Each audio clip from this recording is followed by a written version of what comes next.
I really don't have a title for this message. All I know is that a couple days ago I read an email, and the email was from one of my favorite speakers of all time. He's one of them. His name is Manny Scott. He has a great testimony. In his email, he talks about a story of him going out to talk to some kids. Now, this was a meeting set up with children that were some of those, that group of kids that have done a lot of bad things. I was cussing out teachers, being expelled from school, suspended. Even their academics were very low. So he had an opportunity to get these kids from this school in a group and be able to speak to them. And he says, as he was talking, he said one of the young gentlemen stood up and began to pour his heart out to him. And as he started telling him about the day that he got home from school and he found out his mom was killed.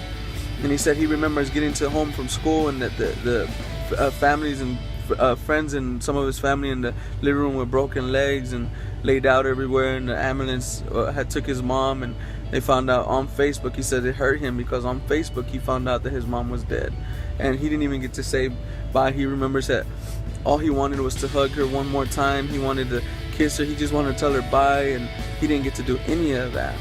And then one by one, another kid that stood up and talked about the abuse of him going home and trying to protect his mom, and his mom from his dad, and his dad would beat him and his mom. Some of the kids that just had so much going on. No, some of them had no food, there was just so much going on in these kids' lives.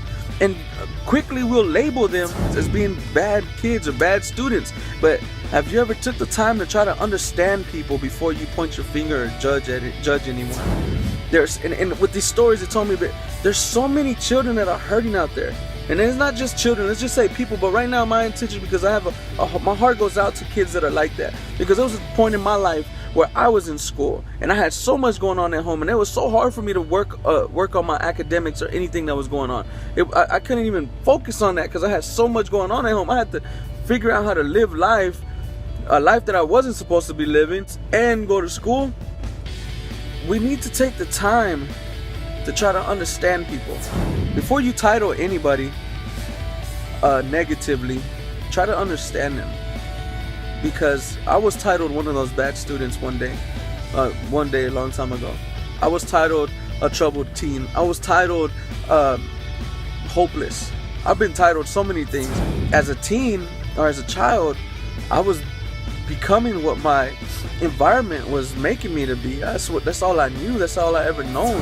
And now that I know God, I mean, my titles have changed, obviously. What I'm trying to say is just extend an open arm to those that are troubled.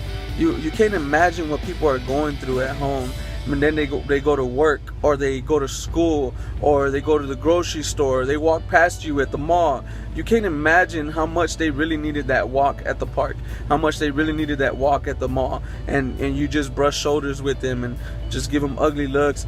And I think it's time for everybody, and I challenge everybody to just start loving each other. It all starts with one person.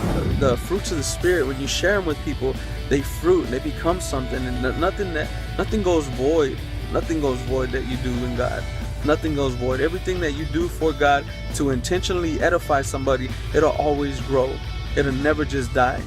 There'll always be something in there that'll grow. And if it doesn't grow in them, they share that with somebody else, or maybe they share that with their children, and it grows in their children. But it grows and it gets passed on. This message is just to tell you to love each other. Begin to try to understand people before you start placing titles. God bless you.